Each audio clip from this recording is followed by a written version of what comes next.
His service to economics over the recent years has been absolutely extraordinary, particularly in the measurement of what our potential is.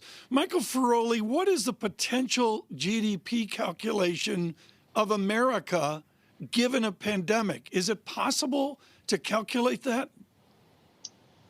So like a lot of things, including inflation right now, there's a lot of noise that is going to take some time to let filter through before we get a better sense of how things are evolving. Now, has the pandemic affected trend growth in the U.S.?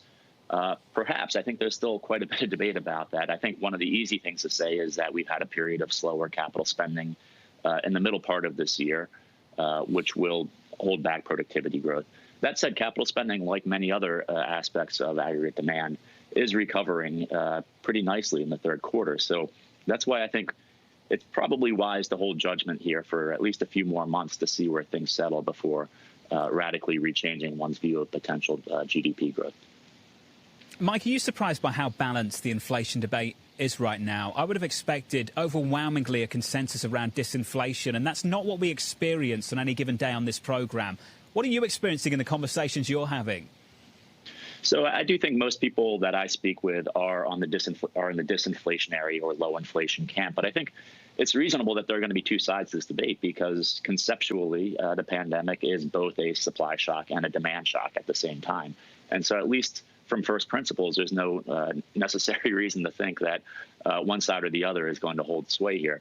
I believe in part the reason I'm more in the disinflationary or low inflationary camp is that while the supply constraints were temporary, particularly concentrated in the second quarter, the slowness and the weakness in aggregate demand looks like it's going to be enduring for longer than that. In other words, the unemployment rate, while it's come down quite nicely in recent months, probably will be elevated, we think, for several quarters. And so that's why I think on net, the evidence is going to lean us toward a low inflation outcomes for the next few years. The Federal Reserve, Michael, have said repeatedly that they've shifted the framework. The reaction function has changed. They've made that argument over the last 12 months. Tolerating higher inflation is not the same as engineering higher inflation. Are there any policy moves left, Mike? That's a great question. So, there are a few things they could do to bolster the recent move in their recent change in their framework.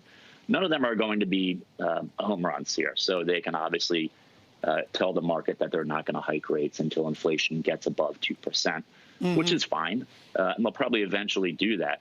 The market's not even pricing in hikes until 2024 to begin with. Right. So it's not like this isn't like 2009-10 where the market was really chomping at the bit to price rate hikes 9 months in the future. Right now, I think the market has learned that lesson. So that while that's good that the market's learned that lesson, it also reduces how much these types of moves by the Fed can really provide further stimulus. Michael Feroli of JPMorgan, and of course, their huge investment on Park Avenue and new facilities, their belief in New York City. Right now, many images here from a very different 19th remembrance of September 11th.